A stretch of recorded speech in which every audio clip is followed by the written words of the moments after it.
Alors c'est avec une... Ah oui, il est là. Alors c'est avec une grande joie que je me retrouve parmi vous ce matin. Alors malheureusement on est quand même assez nombreux, mais on aurait pu être plus, mais le Covid ou la Covid est passé par là. Et alors ceux qui ont été touchés les plus dernièrement, ben, ça a été notre frère Ernestus qui se remet lentement. Ide aussi.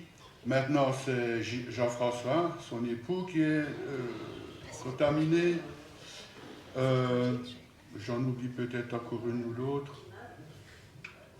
Non, voilà. En plus, il y a nos malades habituels. Hein. Et alors, je voudrais bien sûr vous souhaiter à tous et à toutes la bienvenue. Et comme on dit, en particulièrement aussi à Ruben Wautier et à son épouse. Et Ruben Wautier nous partagera la parole de Dieu ce matin. Merci Ruben. Et alors je vais passer directement aux annonces. Alors voici les plus importants. Donc ce soir à 19h30, soirée Ukraine, soirée de prière Ukraine via le Zoom. Mardi, il n'y aura pas d'études bibliques. Jeudi, réunion de prière. Samedi, réunion des dames à 14h. Et ce même samedi, à 18h, soirée Ukraine. Et alors, il y aura des chants, il y aura des partages par des Ukrainiens chrétiens. Donc ce sont des Ukrainiens qui ont quitté l'Ukraine maintenant, il n'y a pas très longtemps. Alors venez nombreux. Et alors j'ai vu qu'il y avait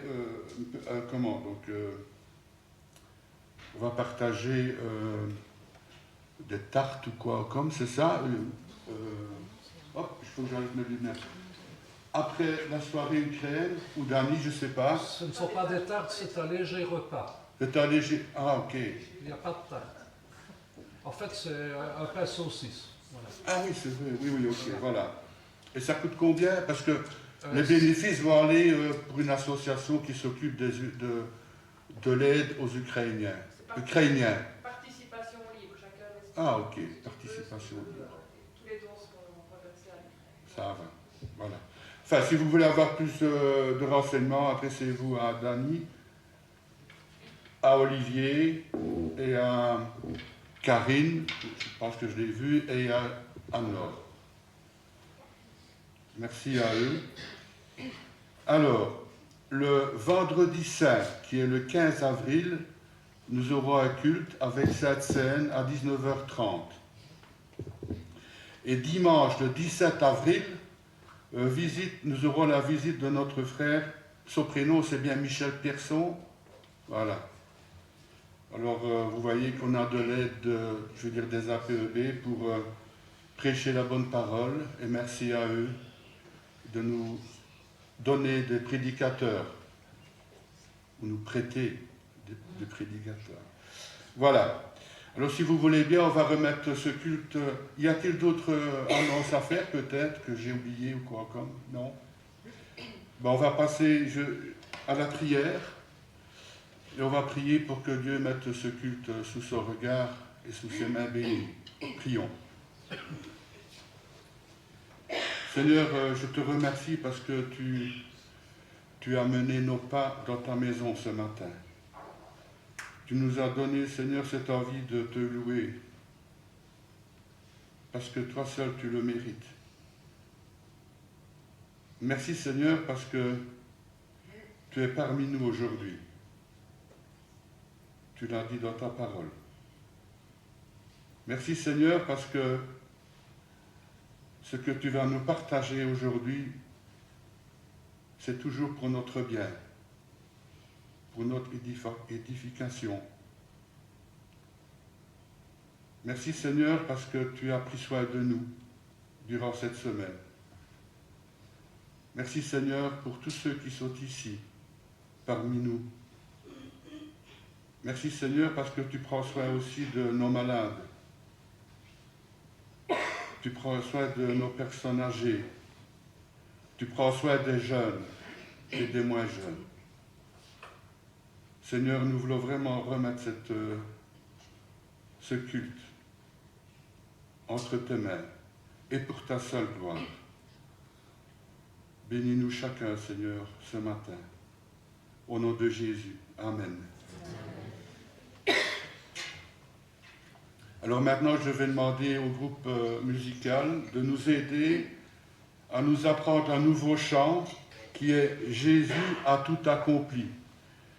Alors, c'est peut-être pas un nouveau chant pour certains, mais je pense que la plupart de nous, on ne le connaît pas. Alors, je vais leur céder la place pour nous accompagner et nous aider dans l'apprentissage de ce nouveau cantique. Tout est accompli.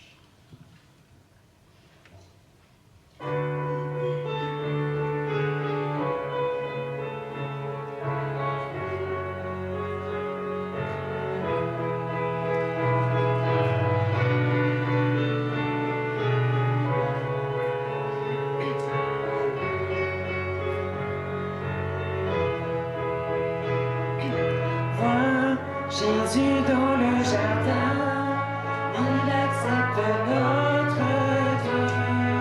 Bois la coupe jusqu'à la lie, peine purgée, mort vaincue. Chrétien, relève la tête, car il ne reste pour toi nombre de colère, bannit la crainte et l'effort.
Très beau chant, merci. Alors rappelez-moi de le rechanter à la fin du culte, si vous voulez bien. Excusez-moi, c'est un chant qu'Ernest a demandé pour qu'on le chante tous le vendredi saint. Voilà pourquoi on l'apprend aujourd'hui. Alors maintenant, nous allons lire la parole de Dieu et je vous invite à ouvrir la Bible dans 1 Pierre 2.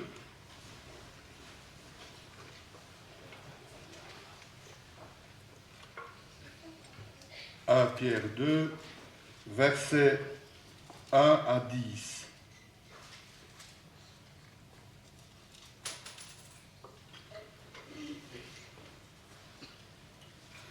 « 1 Pierre 2, versets 1 à 10, il est écrit « Rejetez donc toute forme de méchanceté, tout mensonge, ainsi que l'hypocrisie, la jalousie et les médisances. Comme des enfants nouveaux nés, désirez le lait spirituel et pur, afin qu'en le buvant, vous grandissiez et parveniez au salut. En effet, vous avez constaté combien le Seigneur est bon. Approchez-vous du Seigneur, la pierre vivante rejetée par les hommes, mais choisie et jugée précieuse par Dieu. Prenez place vous aussi, comme des pierres vivantes, dans la construction du temple spirituel. Vous y formerez un groupe de prêtres consacrés à Dieu.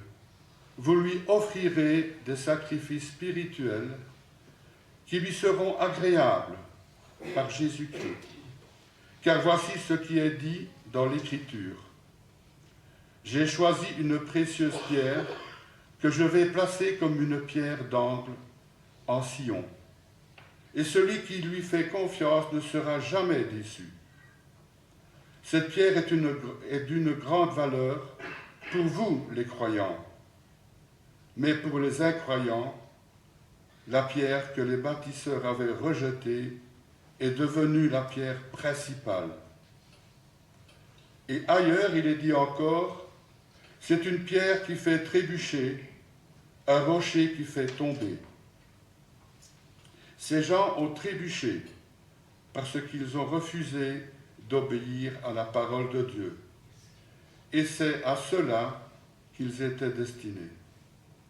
Mais vous qui êtes la race choisie, les prêtres du roi, la nation sainte, le peuple qui appartient à Dieu, il vous a appelé à passer de l'obscurité à sa merveilleuse lumière, afin que vous proclamiez ses œuvres magnifiques.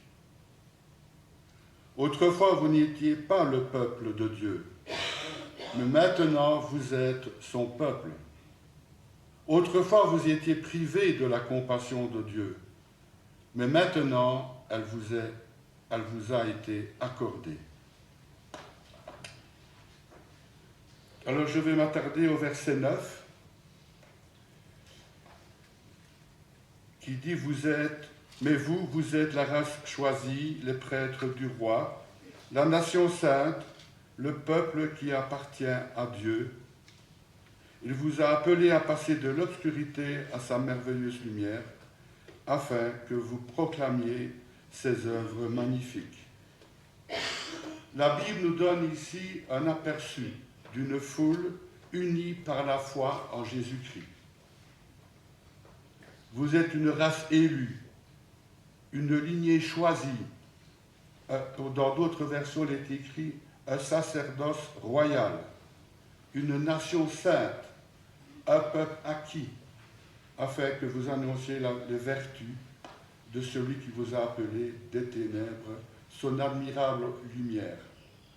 Il ne s'agit pas ici d'une image de quelques personnes privilégiées ou de favorisées, mais de nombreuses personnes rachetées, de toute tribu, de toute langue, de tout peuple et de toute nation, nous dit l'apôtre Jean dans Apocalypse 5, verset 9.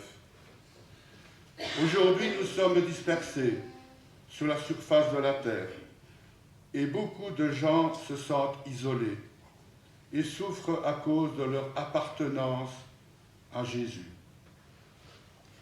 Reste que par les lunettes de la parole de Dieu, nous avons une vue panoramique de nos frères et sœurs dans la foi.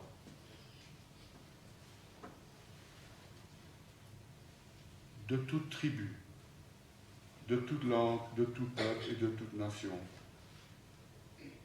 Nos frères et sœurs dans la foi se tenant ensemble pour honorer le Dieu qui nous a rachetés et adoptés. Que nous puissions ce matin, chers frères et sœurs, nous aussi nous rassembler pour louer celui qui nous a tirés des ténèbres afin de nous faire entrer dans sa lumière.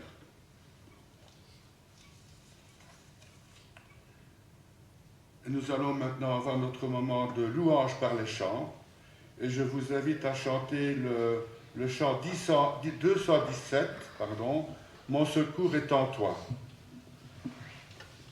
Vous pouvez vous lever pour ceux qui le veulent.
prochain chant nous parle de la force de vivre que nous trouvons en Jésus-Christ. Dans sa présence, nos craintes s'enfuient.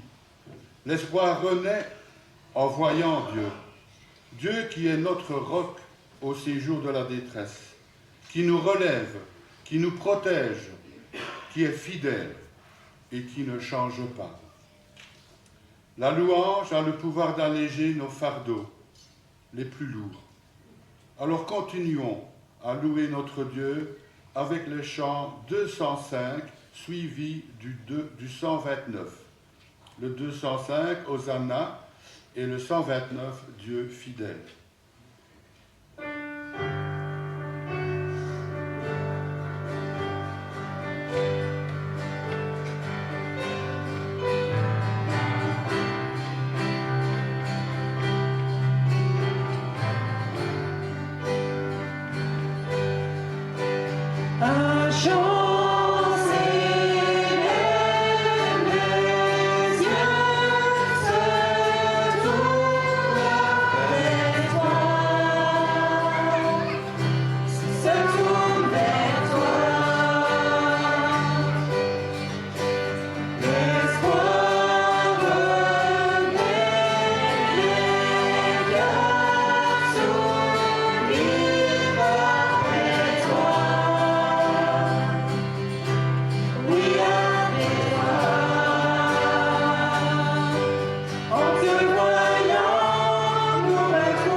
pour introduire notre moment de prière, nous allons encore chanter un chant, le cantique 74, « Nous croyons selon sa promesse ».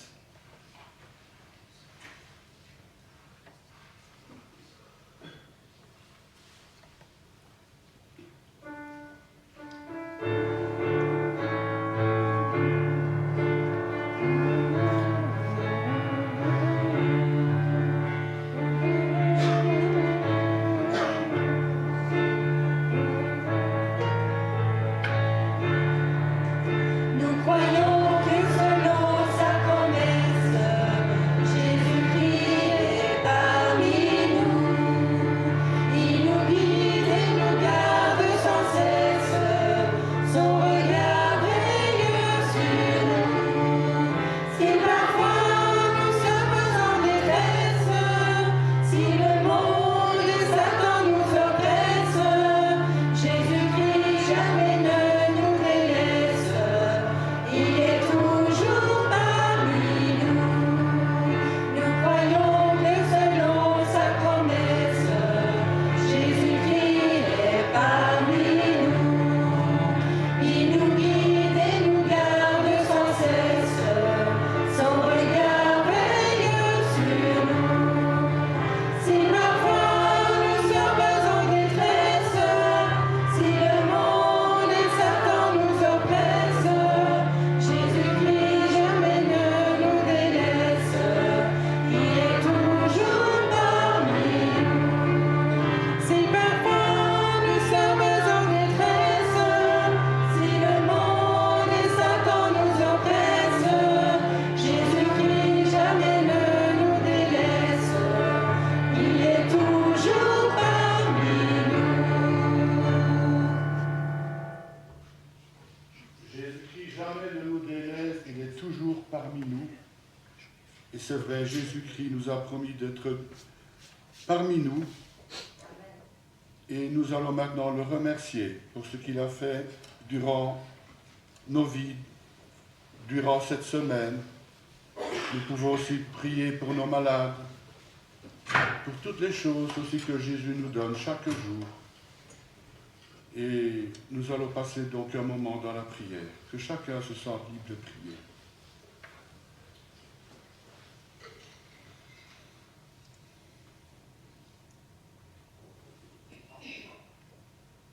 C'est une joie, Père éternel, de pouvoir nous mettre devant toi, pouvoir te présenter, Seigneur, tous ces cas de prière pour nos malades, ceux qui n'ont pas pu se déplacer aujourd'hui. Les bénis, Seigneur, là où ils sont. Certainement, ils sont aussi en communion avec toi, avec nous. Nous prions pour chacun d'entre eux, nous prions pour l'Église, nous prions pour les dirigeants d'Église, pour toutes les églises, Seigneur, qui prêchent ton évangile. Te demandons vraiment, Père éternel, une onction particulière pour ces temps difficiles, Seigneur, sur tes serviteurs et tes servantes, Seigneur. Je veux vraiment te prier aussi pour nos enfants, afin que tu les gardes, Seigneur. Tu les gardes de toutes ces influences, Seigneur, que nous vivons chaque jour. Te prions pour que ce soit ton esprit, Seigneur, qui puisse leur donner à marcher sur ce chemin que tu as tracé d'avance pour chacun d'entre nous, Seigneur. Nous voulons marcher dans l'empreinte de tes pas. Bénis l'Église, bénis nos personnes âgées, parce qu'ils sont des colonnes, Seigneur, pour l'Église. Je veux vraiment te prier aussi pour les couples, Seigneur, de bénir les couples, Seigneur, de les protéger, de les garder de toute mauvaise influence. Que nos yeux restent fixés sur toi. Bénis toute personne, Seigneur, qui vive des moments difficiles, compliqués. Et aujourd'hui, la plupart d'entre nous, nous vivons des moments difficiles. Mais nous voulons garder nos yeux, nos cœurs, réceptifs à ta parole. Tu vas oindre ta parole, Seigneur. Tu vas oindre de ton esprit ton serviteur qui apportera cette parole. Afin que nous puissions, Seigneur, comprendre pour aller plus loin avec toi encore. Merci, Seigneur, pour tout ce que nous pouvons encore faire. Merci de nous utiliser. Parce que nous sommes, c'est vrai, des serviteurs inutiles, mais combien nous sommes utiles. Parce que nous sommes à la bonne école. C'est toi notre directeur, c'est toi notre grand patron. C'est tellement important aujourd'hui, Seigneur, pour moi-même, pour ma propre vie, Seigneur. Merci pour toutes ces expériences, qu'elles soient négatives ou positives, Seigneur, ça nous aide à grandir de toute manière. Merci, Seigneur, de m'avoir sauvé, parce qu'à la croix du Golgotha, Seigneur, tu as porté mes péchés, mes iniquités. Et si je suis sauvé aujourd'hui, c'est parce que tu as vu tous mes défauts. Et c'est parce que, en voyant mes défauts, Seigneur, tu t'es peut-être dit quelque part que tu pouvais faire quelque chose avec moi. Et merci pour ta patience à mon égard. Merci, Seigneur Jésus, parce que c'est toi qui nous rend parfaits, si même nous ne serons jamais parfaits jusqu'à ton retour. C'est avec toi, dans ton ciel de gloire, que nous pourrons vivre ces moments merveilleux, Seigneur, dans ta présence. Merci Jésus. Ce matin, je loue ton nom. J'ai la joie dans mon cœur. Tu bénis mon épouse, parce que tu vois combien elle est difficile de respirer. Tu vois combien ma fille aussi a des problèmes. Et je veux vraiment te prier pour tous mes enfants. Et notamment pour la petite Chana, Seigneur. Tu l'as bénie, tu nous l'as confiée, Seigneur, et nous voulons vraiment l'aider à grandir dans tes voies, Seigneur. C'est tellement important aussi, c'est une grande responsabilité. Merci pour ta confiance, Seigneur, en nous. Merci, Seigneur, de nous utiliser encore une fois. Je le répète, Seigneur. Et c'est nous qui avons besoin de toi. C'est toi qui nous as choisis. Tu es venu nous chercher dans la boue du péché. Tu es venu me chercher, Seigneur, et tu m'as arraché. Tu m'as vraiment donné cette vie de l'esprit, cette nouvelle vie, cette nouvelle vision. Seigneur, quelle joie d'avoir un maître tel que toi, un Dieu tel que toi. Sois glorifié, Seigneur. Je t'aime tellement, Père éternel. Ma joie est grande ce matin d'être dans ton église avec mes frères et mes sœurs. Bénis-les tous, Seigneur. Bénis-les tous, Seigneur. Parce que je sais qu'ils m'aiment aussi, Seigneur. Je sais qu'ensemble nous pouvons vraiment vivre cette union. Parce qu'aujourd'hui c'est difficile. Nous voyons nos voisins, nous voyons, Seigneur, je pourrais prolonger ma prière ce matin. Et je veux laisser la place et l'occasion à mes frères et sœurs d'ouvrir la bouche et de te glorifier. Ne fût-ce que de te dire merci. Merci pour le salut de nos âmes. Merci pour la croix. Merci pour ta mort et ta résurrection, Seigneur. Merci, Seigneur. Je te loue, je te rends gloire. Je t'ai prié dans le nom de Jésus. Amen. Amen. Et Seigneur, merci car sur toi. Toute ta parole, toute les chants, toute ta parole. Amen. Amen.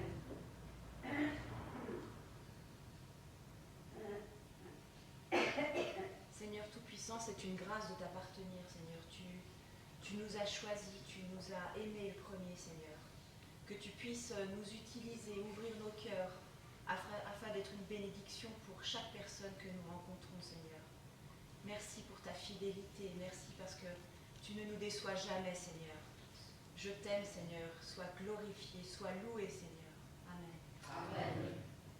Seigneur, merci pour ce moment privilégié que nous avons, c'est d'être devant toi, Seigneur, et de pouvoir donner ce peu que nous avons, c'est-à-dire de pouvoir louer, bénir, adorer et contempler ton Saint-Nom. Merci, Seigneur, pour tous tes bienfaits. Nous pouvons l'exprimer par nos chants, par les chants que nous pouvons mener vers toi, Seigneur, qui parlent de toi, de ta fidélité, que tu nous entoures. Seigneur, merci pour ta fidélité et tes promesses qui sont certaines. Pour chaque jour, Seigneur, nous voyons ton œuvre. Merci, Seigneur. Amen. Amen.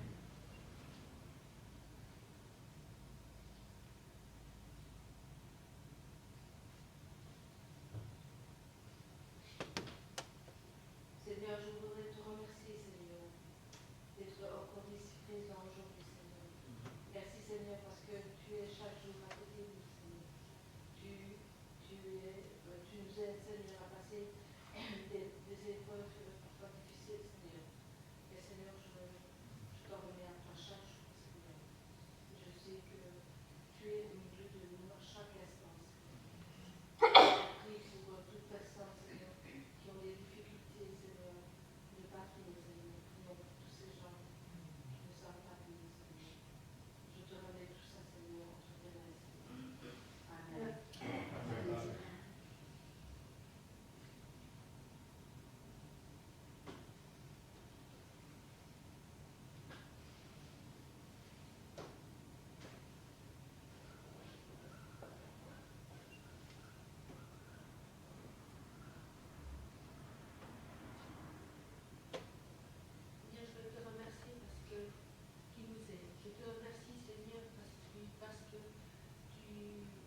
ton chemin, Seigneur.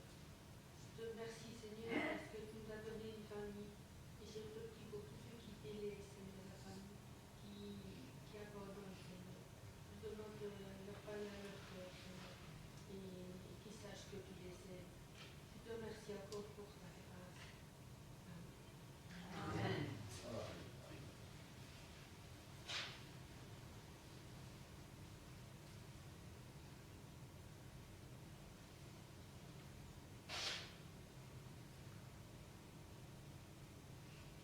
Amen. Alors voici le moment de la collecte. Alors je vais demander au préposé, je vais demander à Marc. Et alors exceptionnellement, je vais demander à Julien. Oui, Julien, s'il veut bien passer pour la collecte. Alors c'est exceptionnel, hein, mais voilà, je ne le dis pas souvent. Je pense que hier, j'en suis sûr, hier, Julien a eu son anniversaire. Est-ce que tu peux me rappeler l'âge, son âge? Enfin, s'il veut bien. 40 ans. Alors, je vais te faire travailler, Julien, pour tes 40 ans. Tu peux venir ici avec Marc. Et alors, pendant cette offrande, nous allons chanter le cantique 30, Quand les montagnes.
Je demanderai à Olivier,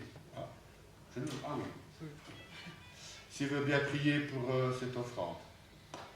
Seigneur, je veux vraiment te remercier parce que tu es parmi nous, Seigneur, aujourd'hui. Je veux vraiment te remercier aussi, Seigneur, parce que tu es parmi nous tous les jours de notre vie, Seigneur. Tu nous combles de ta présence, tu nous combles de tes bienfaits spirituels, mais tu nous combles aussi de tes bienfaits matériels, Seigneur. Grâce à toi, Seigneur, nous ne manquons de rien et on peut vraiment compter tes bienfaits, Seigneur, tous les jours de notre vie. Merci parce que, Seigneur, on a pu rendre une petite part, Seigneur, de ce que tu nous donnes, que ça puisse vraiment servir aussi à l'accomplissement de ton royaume, Seigneur. Amen. Amen. Maintenant, je vais céder ma place à Ruben Autier qui nous apportera, qui nous partagera la parole de Dieu.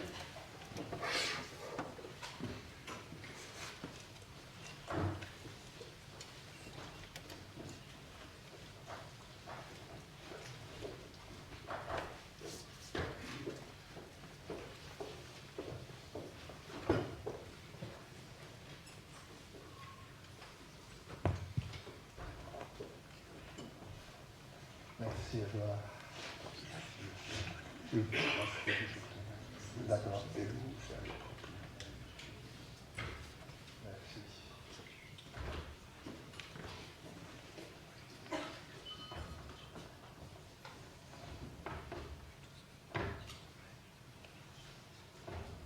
Bonjour à vous tous.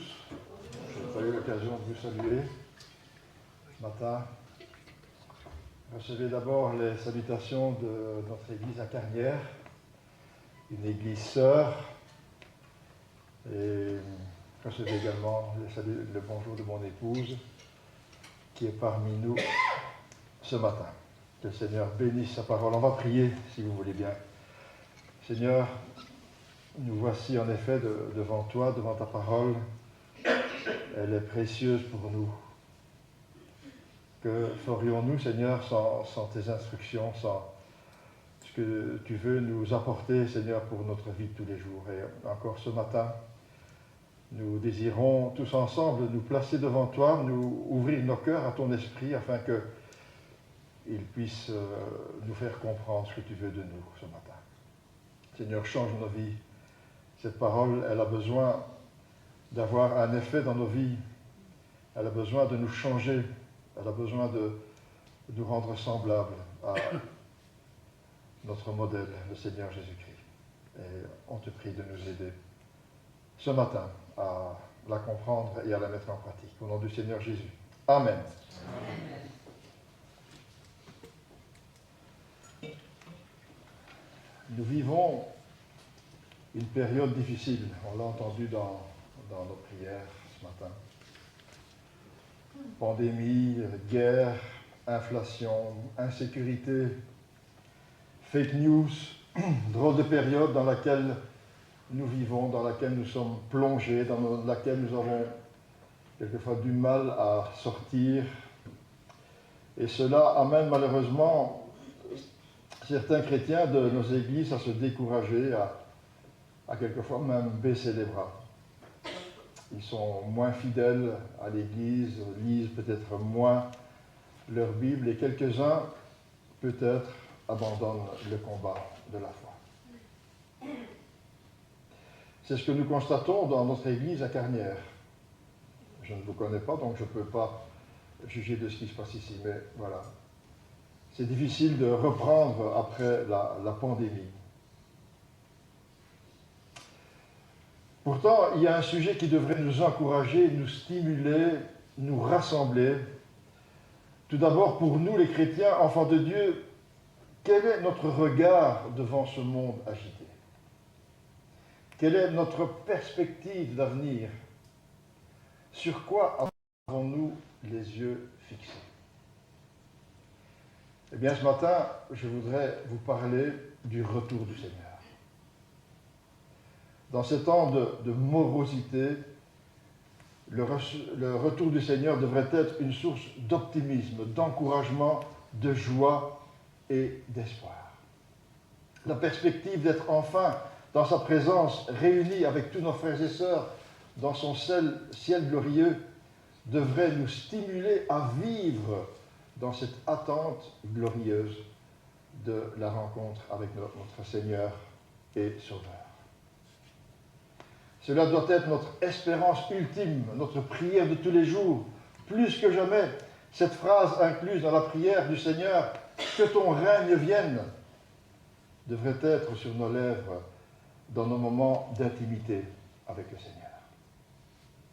Le retour du Seigneur Jésus est la chose la plus sûre qui puisse exister. Plus sûre même que les contributions. C'est la meilleure nouvelle qui devrait nous encourager, nous stimuler à fixer nos regards vers le ciel. L'Écriture déclare que le Seigneur Jésus est venu une première fois en chair pour rencontrer l'humanité dans le but de régler le problème numéro 1 du péché. Le problème numéro 1, de l'humanité, qui est le péché. Et ce péché, en effet, nous sépare complètement de Dieu et de la possibilité d'être réconcilié avec lui, en d'autres termes, d'être sauvé pour l'éternité. L'Épître aux Hébreux, chapitre 9, verset 28, dit ceci: « Christ s'est offert une fois pour porter les péchés de plusieurs, apparaîtra sans péché une seconde fois à ceux qui l'attendent pour leur salut. » Et pendant son ministère terrestre, le Seigneur a annoncé plusieurs fois il a fait mention qu'il reviendrait une deuxième fois pour accomplir une toute autre mission que la première. Et c'est une mission complémentaire à la première. Nous lisons des versets bien connus, Jean 14, verset 1, où les disciples étaient troublés parce que le Seigneur leur avait dit qu'il allait bientôt partir. Et le Seigneur leur répond en disant « Que votre cœur ne se trouble point. Croyez en Dieu, croyez en moi. Il y a plusieurs demeures dans la maison de mon Père. Et si cela n'était pas, je vous l'aurais dit, mais je vais vous préparer une place. Et lorsque je m'en serai allé et que je vous aurai préparé une place, je reviendrai et je vous prendrai avec moi, afin que là où je suis, vous y soyez aussi. » N'est-ce pas une meilleure nouvelle que toutes celles que nous entendons aujourd'hui dans nos médias? Oui, le Seigneur va bientôt revenir pour nous chercher, mes bien-aimés. Aux chrétiens de l'église de Philippe, Paul, dans son épître, invite les fidèles à porter leur regard vers le ciel et dit ceci, Philippiens 3,20, « Notre cité à nous est dans les cieux, d'où nous attendons comme sauveur le Seigneur Jésus-Christ qui transformera le corps de notre humiliation en le rendant semblable au cœur de sa gloire par le pouvoir qu'il a de s'assujettir toutes choses. » Savez-vous que le retour du Seigneur est mentionné 318 fois dans les 260 chapitres du Nouveau Testament. Et elle occupe une proportion de 1 verset sur 25 de Matthieu à l'Apocalypse. Ce retour est si souvent mentionné dans la Bible qu'il est la grande espérance de l'Église de tous les temps. Est-ce le cas pour nous ce matin? Est-ce que c'est votre grande espérance? Vous arrive-t-il d'y penser? Quand nous portons nos regards vers Jésus, est-ce aussi pour désirer son retour? Alors, comment va se passer ce retour? Nous n'aurons pas le temps de développer tout le sujet, bien que, d'après la montre qui est là, vous me donnez 1 heure de plus. Donc, je vais en profiter. Non, n'ayez pas peur. On a oublié de mettre l'horloge à l'heure, mais c'est pas grave. En tout cas, comment va se passer ce retour du Seigneur? Eh bien, il va se passer de plusieurs façons, et je ne pourrai pas les traiter ce matin toutes, mais en tout cas celles qui nous concernent en tout premier. Et la réponse, en tout cas, une des réponses se trouve dans la première épître aux Thessaloniciens. Cette épître aux Thessaloniciens a été envoyée en l'an 51 après Jésus-Christ. Donc une vingtaine d'années environ après le départ du Seigneur pour la gloire. Ça vous situe un petit peu. Et les Thessaloniciens attendaient déjà le retour du Seigneur. Ils avaient pris au mot ce que le Seigneur leur avait déclaré plusieurs fois en disant « Je reviens bientôt ». Et certains chrétiens de Thessalonique ne travaillaient déjà plus et vivaient dans l'attente imminente du retour du Seigneur, et même au crochet d'autres chrétiens. Et Paul devra leur écrire une deuxième lettre dans laquelle il incite ces chrétiens-là à travailler en attendant le retour du Seigneur. Mais voilà qu'à force d'attendre, certains frères et sœurs de l'Église étaient inquiets au sujet de ceux qui étaient déjà décédés. Et je disais, mais si le Seigneur revient bientôt nous chercher, qu'en est-il de ceux qui viennent de mourir? Il a donc posé cette question à l'apôtre Paul, et l'apôtre répond dans sa deuxième épître aux Thessaloniciens, au chapitre 4 et au verset 13, en disant « Nous ne voulons pas, frères, que vous soyez dans l'ignorance au sujet de ceux qui dorment, afin que vous ne vous affligiez pas comme les autres qui n'ont pas d'espérance. Car si nous croyons que Jésus est mort et qu'il est ressuscité, croyons aussi que Dieu ramènera par Jésus avec lui ceux qui sont morts. Voici en effet ce que nous déclarons d'après la parole du Seigneur. Nous les vivants restés pour l'avènement du Seigneur, nous ne devancerons pas ceux qui sont morts, car le Seigneur lui-même a un signal donné à la voix d'un archange, au son de la trompette de Dieu, descendra du ciel, et les morts en Christ ressusciteront premièrement. Ensuite, nous les vivants qui serons restés, nous serons tous ensemble enlevés avec eux sur les nuées à la rencontre du Seigneur dans les airs, et ainsi nous serons toujours avec le Seigneur. Consolez-vous donc les uns les autres par ces paroles. Dans ces temps difficiles, ces paroles doivent nous consoler, mes bien-aimés. Il n'y a pas de paroles plus encourageantes que les textes qui nous parlent du retour du Seigneur. Aux Corinthiens, une autre église à qui il adresse une épître, dans sa deuxième épître, au chapitre 4, verset 14, il dit aux Corinthiens, nous savons en effet que celui qui a ressuscité le Seigneur Jésus nous ressuscitera aussi par Jésus et nous fera paraître avec vous en sa présence. Ça me fait penser à ces vieux cantiques que nous chantons de moins en moins souvent et qui parlent de cette glorieuse rencontre avec le Seigneur. Nous attendons le Sauveur glorieux, d'un cœur joyeux rempli de confiance. Il va régner sur la terre et les cieux dans le beau jour de notre délivrance. Voir face à face notre Sauveur. Oh, quelle grâce, quel parfait bonheur. Autour de lui, nous nous retrouverons en un clin d'œil formé à son image. À sa rencontre, ensemble nous irons et le servir sera notre partage.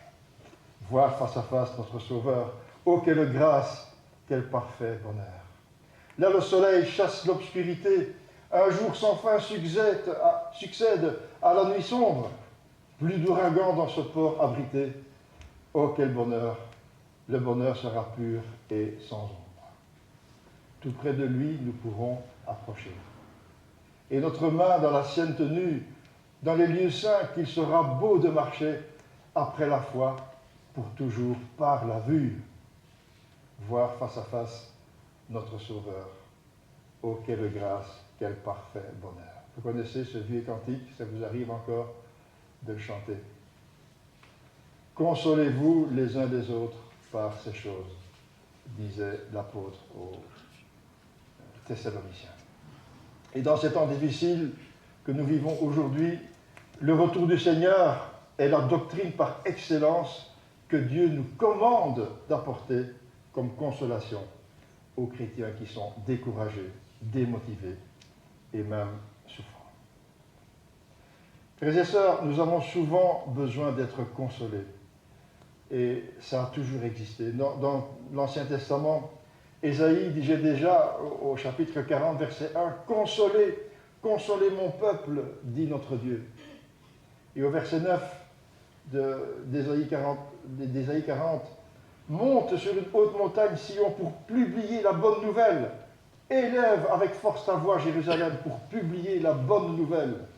Élève ta voix, ne crains point. Dis aux villes de Juda, voici votre Dieu. Voici le Seigneur, l'Éternel vient avec puissance, et de son bras il commande, et voici le salaire avec lui et les rétributions le précèdent. Le peuple avait déjà besoin d'être encouragé par l'intervention de Dieu et sur la terre et son retour. Le retour du Seigneur et les événements qui s'y rapportent sont l'espérance bénie et le désir ardent de tout véritable croyant. Connaissez-vous par cœur les 2 derniers versets de la Bible? Je vous les cite, Apocalypse 22, verset 20. « À celui qui atteste ces choses dit, oui, je viens bientôt. Amen. Viens Seigneur Jésus. Que la grâce du Seigneur Jésus soit avec vous tous. » C'est ainsi que se termine la Bible. Il va venir le Seigneur que j'adore, bientôt sa voix retentira du ciel. À mes regards, l'horizon se colore des purs rayons du soleil éternel. Gloire à toi seul, Seigneur Jésus, gloire à jamais, gloire à ton nom. de ton beau ciel je ne sortirai plus, et pour toujours j'exalterai ton nom. Qu'autour de moi s'élève la tempête, je suis en paix car tu veilles sur moi. Je puis, ô mon Sauveur, lever la tête, tu vas venir me prendre auprès de toi. Maison du Père, où ton amour m'appelle, sainte cité, demeure des élus, les lieux qu'éclaire une gloire éternelle me sont ouverts par toi-même, ô Jésus. Bonheur ineffable, quand dans ta gloire, aux yeux des rachetés, tu paraîtras, Jésus, avec le cri de victoire, près de toi pour toujours, tu me prendras. Gloire à toi seul, Seigneur Jésus. Gloire à jamais, gloire à ton nom. De ton beau ciel, je ne sortirai plus, et pour toujours, j'exalterai ton nom. Mais en attendant patiemment son retour, que nous dit l'Écriture concernant notre attente et notre attitude? Tout d'abord, très souvent, la parole nous invite à veiller et prier. Car le Seigneur Jésus a dit à maintes reprises, et rien que dans le livre de l'Apocalypse, on le trouve 4 fois, « Voici, je viens bientôt ». Lisons quelques lignes dans la parole de Dieu concernant ce sujet. Marc 13, 33, le Seigneur Jésus dit lui-même, « Prenez garde, veillez et priez, car vous ne savez quand ce temps viendra. » Matthieu 24, 44, « Voici pourquoi vous aussi tenez-vous prêts, car le Fils de l'homme viendra à l'heure où vous n'y pensez pas. » Donc, veillez et priez, tenez-vous prêts. 1 Jean 2, 28, c'est Jean qui parle maintenant. « Et maintenant, petits enfants, demeurez en lui, afin que, lorsqu'il paraîtra, nous ayons de l'assurance et qu'à son avènement, nous ne soyons pas confus et éloignés de lui. » Jacques aussi s'y met, Jacques 5, verset 8, « Vous aussi, soyez patients, affermissez vos cœurs, car l'avènement du Seigneur est proche. » Le Seigneur pourrait revenir à n'importe quel moment. Il pourrait revenir maintenant, demain, ou dans plusieurs années. Peut-être, si vous êtes des habitués de YouTube, avez-vous déjà peut-être vu ces petits clips vidéo, il y en a quelques-uns, qui, si vous tapez « Retour du Seigneur » ou bien « L'enlèvement », il y a des petites vidéos qui sont faites comme ça, dans une salle comme celle-ci, où le prédicateur est en train de prêcher et tout d'un coup, boum, tout le monde est parti, sauf 2 ou 3 dans l'église, qui se demandent qu'est-ce qui se passe. Ça pourrait se passer. J'espère que dans cette église, il n'y en a pas 2 ou 3 qui vont rester, mais que tous seraient enlevés. Alors, j'aimerais tout de même vous laisser une réflexion importante, parce que le passage que nous allons lire est un des passages qui m'a toujours fait le plus peur dans la parole de Dieu. Et ce passage, c'est une parabole que le Seigneur Jésus a laissée, et je vais vous la lire avec vous, dans Matthieu 25, au verset 1 à 13. Matthieu 25, 1 à 13. Dans Matthieu 24, le Seigneur nous a donné plein de signes et plein d'exhortations à la vigilance, et il nous a donné également des signes sur son retour.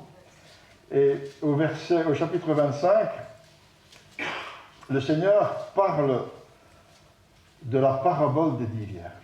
Et je vous la lis rapidement. « Alors le royaume des cieux sera semblable à 10 vierges qui, ayant pris leur lampe, allèrent à la rencontre de l'époux.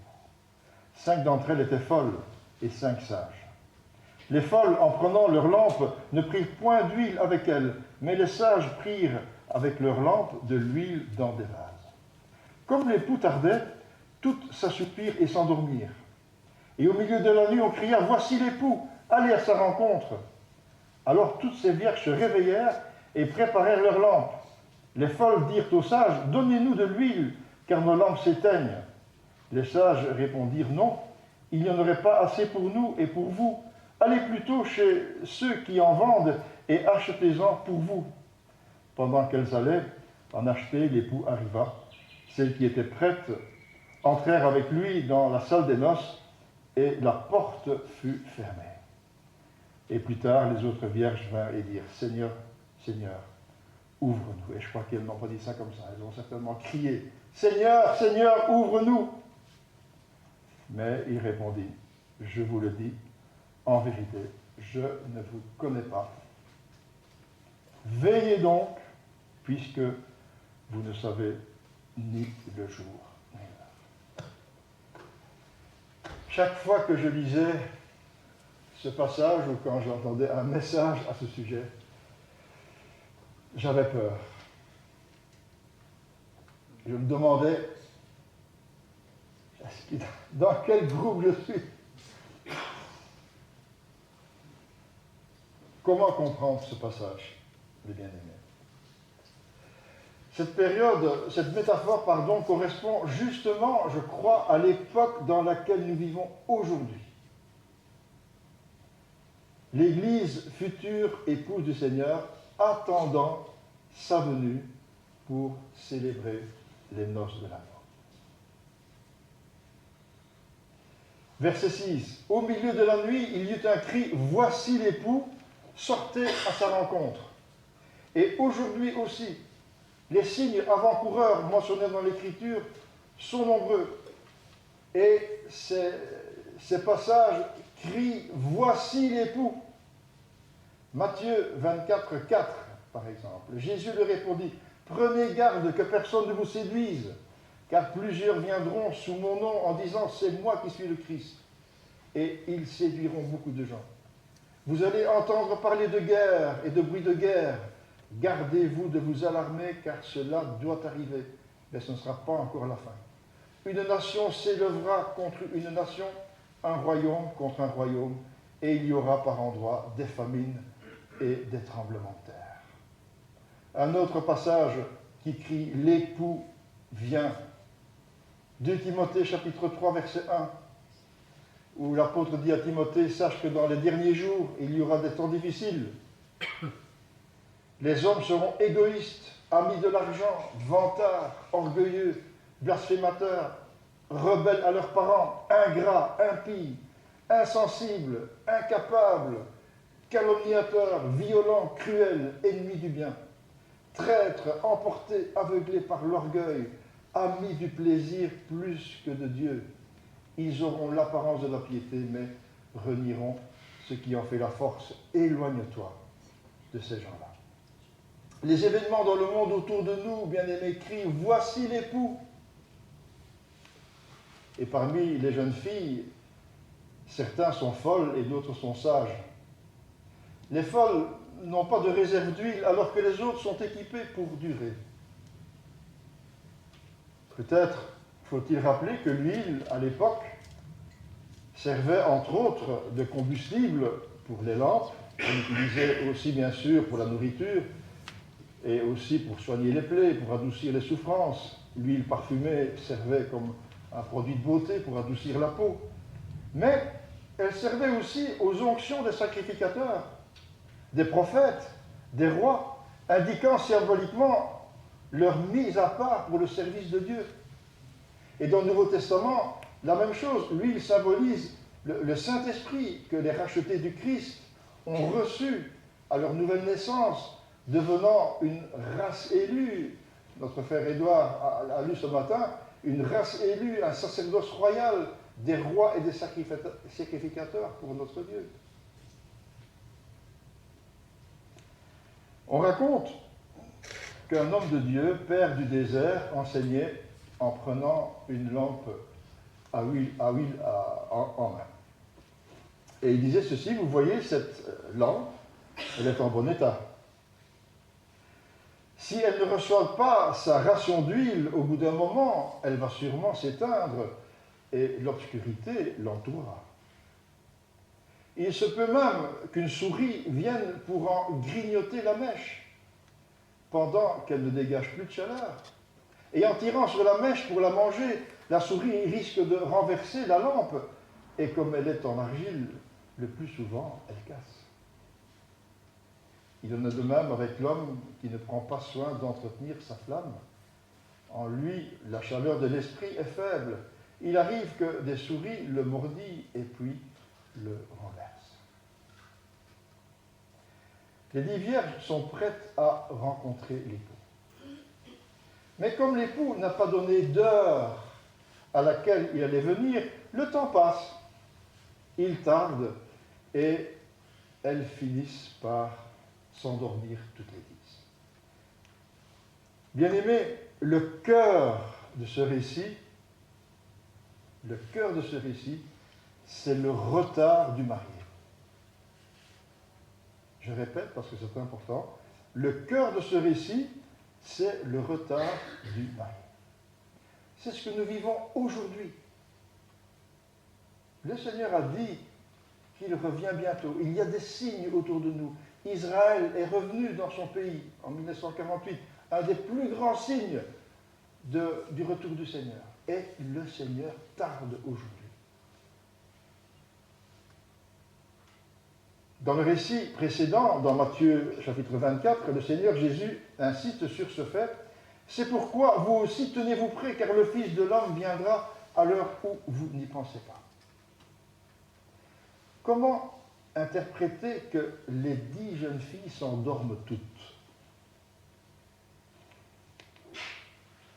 Jésus veut nous dire dans cette parabole que nous pouvons nous endormir. Et quelque part, c'est normal. N'oublions pas que nous dormons un tiers de notre temps. Et la fatigue peut nous tenailler et nous pouvons nous endormir. Mais il faut être prêt, même quand on dort. Et même si le marié tarde, il finit toujours par arriver, même au milieu de la nuit. Et la mission des vierges est de l'accueillir. Et le milieu de la nuit, c'est l'heure où les ténèbres sont les plus épaisses. C'est aussi le moment propice pour commencer à douter qu'il ne viendra plus. Cette parabole m'invite à vivre comme si le Christ devait revenir aujourd'hui. C'est quand l'époux arrive que la qualité de chacun se manifeste. C'est à la fin du parcours devant le Christ que l'œuvre d'une vie sera évaluée. Et pourtant, être vierge pour une jeune fiancée est tout de même considéré comme étant une grande vertu. Mais lorsque le marié arrive, l'essentiel ne réside pas dans les vertus, mais dans la réserve d'huile. 5 vierges ont de l'huile en réserve et peuvent accueillir l'époux dans leur lumière. 5 autres n'ont plus d'huile. Elles demandent pour partager avec celles qui ont eu la sagesse d'en avoir en réserve. Les sages ne veulent pas partager leur huile. Et cela peut paraître égoïste, mais nous devons placer leur réaction dans le contexte de cette parabole. Il y a des éléments qu'on ne peut pas partager. Si nous considérons l'huile comme étant le symbole du Saint-Esprit, cette parabole nous rappelle que l'Esprit ne peut se partager comme une denrée matérielle. Si je peux cultiver, moi, le fruit de l'Esprit, nous connaissons le fruit de l'Esprit, l'amour, la joie, la paix, la patience, l'amabilité, la bonté, la fidélité, la douceur, la maîtrise de soi. Si on peut cultiver en nous ce fruit, je peux en montrer le chemin à mon frère, mais je ne peux pas les cultiver en moi. Les vierges folles s'enquièrent, mais bien trop tard, d'aller chercher de l'huile pour leurs lampes qui s'éteignent. Et pendant ce temps, la porte de la salle des noces fut fermée. Et puis viennent ces 2 versets terribles qui m'ont souvent fait peur. Heureusement, je l'ai compris et j'essaie de vous le faire partager aujourd'hui. Plus tard, les autres jeunes filles vinrent et dirent « Seigneur, Seigneur, ouvre-nous » Mais il répondit « Je vous le dis en vérité, je ne vous connais pas. »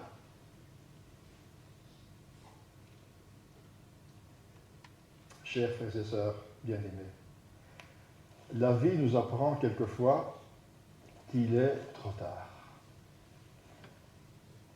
Il y a des réconciliations qui doivent être vécues. Il y a des paroles qui doivent être dites. Peut-être une prière prononcée, celle de la conversion, celle de la repentance. Une décision peut-être pour quelqu'un d'entre nous chaque fois reportée, celle d'accepter Jésus dans son cœur. L'Épître aux Hébreux nous avertit en disant « C'est pourquoi aujourd'hui, si vous entendez sa voix, n'endurcissez pas votre cœur, car qui sait si demain, il ne sera pas trop tard. » Jésus a dit à Nicodème, cet homme religieux qui connaissait pourtant très bien, il était docteur de la loi, il connaissait très bien les Écritures, il lui a dit « En vérité, je te le dis. » Et quand le Seigneur disait 2 fois en vérité, c'est que c'était important. Et le Seigneur lui dit, en vérité, je te le dis, si un homme ne naît de nouveau, il ne peut pas voir le royaume de Dieu. Et voilà la question la plus importante dans ce contexte de 10 vierges. Êtes-vous né de nouveau? Peut-être c'est le moment maintenant de vous le poser. Si vous avez un doute à ce sujet, voyez quelqu'un, voyez le pasteur, voyez un ancien, un ami de confiance à qui vous pouvez confier ce doute. Parce que Jésus a dit, en vérité, si un homme ne naît de nouveau, il ne peut voir le royaume de Dieu. Et au verset 5, il répète, en vérité, je te le dis, Nicodème, si un homme ne naît d'eau et d'esprit, il ne peut entrer dans le royaume de Dieu. Inutile de vous rappeler qu'on peut rater son voyage si on arrive 1 minute en retard pour prendre le train à la gare. 1 minute en retard et on rate son voyage. Cher ami, as-tu pris soin de préparer ta rencontre avec Dieu? Et toi, mon autre bien-aimé, quand vas-tu te décider à suivre l'Évangile fidèlement, à mettre en pratique les enseignements du Seigneur? C'est aujourd'hui qu'il faut prendre soin de ta réserve d'huile. La parabole se termine par une exhortation du Seigneur. Veillez donc, puisque vous ne savez ni le jour ni l'heure. Nous avons vu au verset 5 que le veiller n'est pas contraire de sommeiller. Il y a le sommeil du veilleur, il y a le sommeil du paresseux. Mais il y a aussi le sommeil de celui qui dort paisiblement, comme le Seigneur dans la barque lors de la tempête. Le Seigneur dormait paisiblement. Il y a aussi le sommeil de celui qui ne veut pas veiller, comme ses disciples au jardin de Gethsémani. Bien-aimés, nous devons vivre comme si le Seigneur venait aujourd'hui.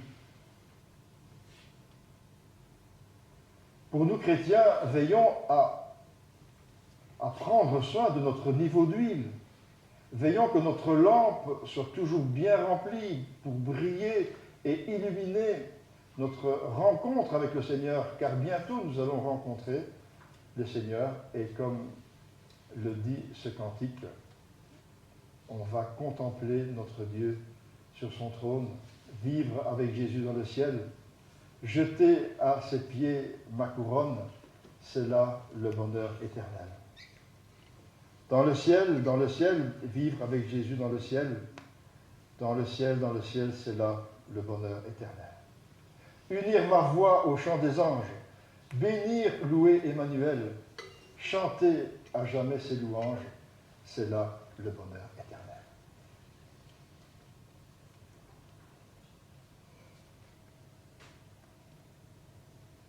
La parole, je voudrais conclure. Vous savez que la Bible nous exhorte à ne pas éteindre l'esprit, nous exhorte à ne pas attrister l'esprit. Je parle souvent de l'hygiène spirituelle quand j'ai l'occasion de prêcher à Carnières, et il y a un verset que je cite très souvent, c'est le verset de 1 Jean 1,9 qui dit « Si nous confessons nos péchés, Dieu est fidèle et juste pour les pardonner et pour nous purifier de toute iniquité. » Il y a cette hygiène spirituelle que nous devons utiliser comme du savon que nous utilisons pour nettoyer nos mains sales, notre corps sous la douche. Et quelquefois, quand le Saint-Esprit nous révèle des péchés non confessés, et peut-être je voudrais faire une petite parenthèse sur le mot « confesser ». On dit souvent, on demande souvent pardon au Seigneur, et j'espère que vous le faites, mais ici il n'est pas question de demander pardon au Seigneur, il est question de confesser son péché. C'est différent. Confesser son péché, c'est le dire au Seigneur, c'est de dire au Seigneur, Seigneur, par ton esprit, tu m'as révélé qu'il y a quelque chose qui ne marche pas dans ma vie. Il y a quelque chose que j'ai fait, que je n'aurais pas dû faire vis-à-vis de mon épouse, vis-à-vis de mes enfants, vis-à-vis d'un frère, d'une sœur, vis-à-vis de mon voisin, que sais-je. Et ce péché, pour que le Saint-Esprit puisse reprendre toute sa place, doit être confessé. Pas simplement demander pardon, mais confesser. Parce que confesser, c'est de l'avouer au Seigneur. Et la Bible dit bien, si nous confessons nos péchés, alors Dieu est fidèle et juste pour nous pardonner et pour nous purifier. Et quand le Seigneur nous pardonne, nous purifie, c'est de l'huile qui est mise dans notre lampe, pour que nous puissions de nouveau briller. Que le Seigneur nous parle, bien-aimés. Je ne voudrais pas vous faire peur, mais retenez ce verset que le Seigneur a dit. En vérité, je vous le dis, si quelqu'un ne naît de nouveau, il ne peut entrer dans le royaume des cieux. Même s'il fait partie de ces 10 vierges et qu'il fait peut-être semblant, quelque part, bien par habitude.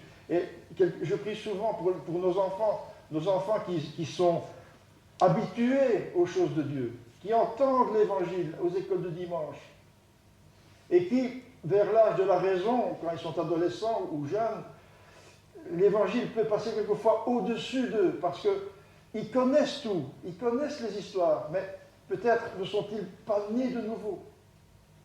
Donc soyons attentifs à nos enfants, soyons attentifs à nos jeunes, à nos ados, nous les grands-parents, à nos petits-enfants, pour leur parler de la nouvelle naissance, pour leur parler du pardon des péchés, de l'œuvre de Jésus à la croix, que ça nous concerne personnellement.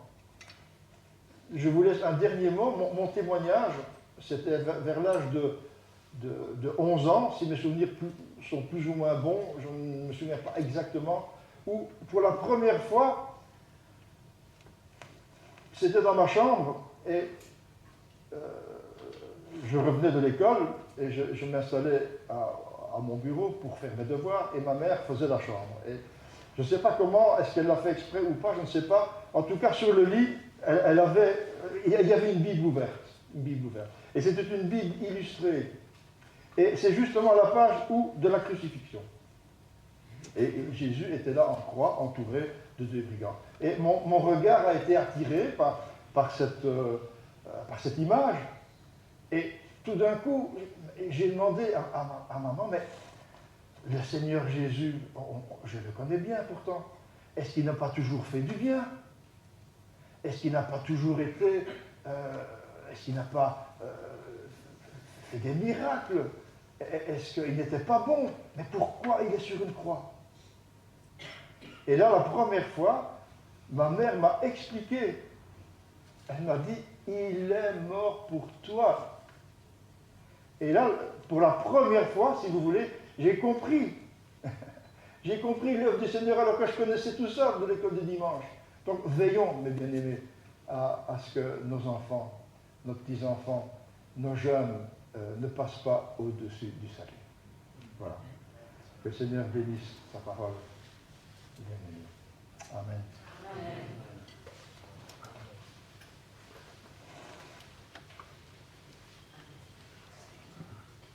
J'ai compris le grand plus.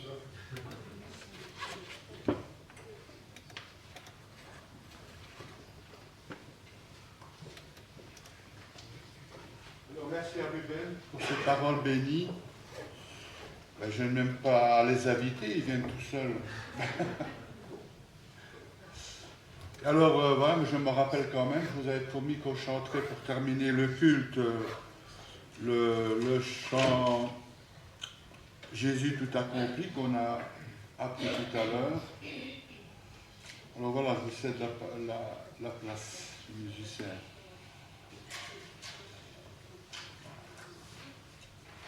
Vous pouvez vous lever, pour chanter avec vous.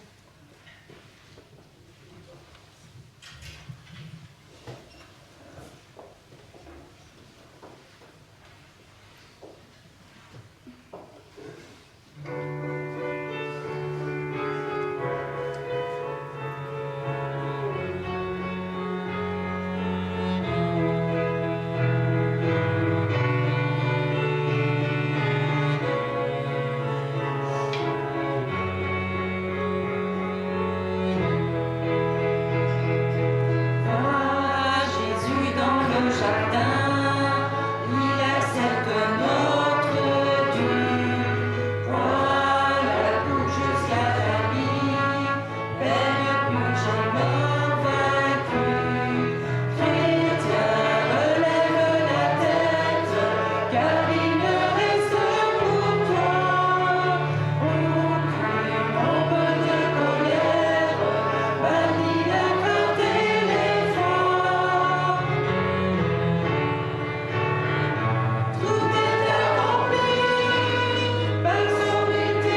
Que Dieu nous bénisse et nous garde, que le Seigneur fasse luire sa lumière sur nous et qu'il tourne sa face vers nous et nous donne sa paix et le salut. Au nom de Jésus-Christ. Amen. Amen.